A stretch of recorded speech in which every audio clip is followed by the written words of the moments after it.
alhamdulillah kegiatan kita hari ini atau 3 hari ini sukses dengan baik. Saya ucapkan terima kasih pada Serambi selaku penyelenggara dan teman-teman dari UT, dan juga terima kasih kami sampaikan ke para peserta. Selamat yang telah juara, dan harapan kami bahwa kegiatan ini nanti akan tetap kami selenggarakan rutin sehingga bagi Dayah punya wadah ya untuk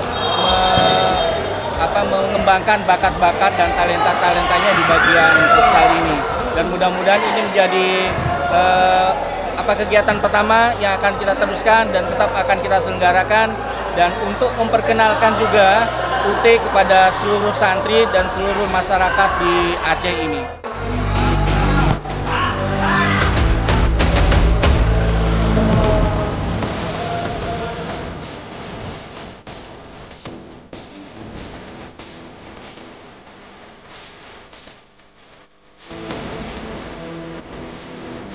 Harapannya bahwa UT semakin dikenal oleh masyarakat, kemudian olahraga juga menjadi sarana kita untuk mempererat silaturahmi dan juga untuk memberikan kesempatan bagi kita untuk lebih baik lagi.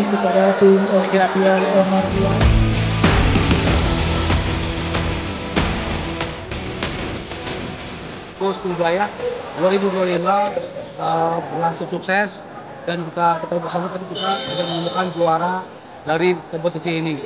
Tentu saja kegiatan kita kali ini memang terbatas di 16 tim ya. Harapan kami ya tentu ke depan kita memberi ruang yang seluas-luasnya kepada seluruh Dayah yang ada di Aceh khususnya. Tentu saja dengan event yang hampir sama juga formatnya. Cuma saja nanti kita coba lihat apakah formatnya nanti kita akan juga ada dari umum atau dengan Dayah, sehingga semua peluang ini juga dirasakan dampaknya bagi seluruh anak-anak muda di Aceh ini khususnya.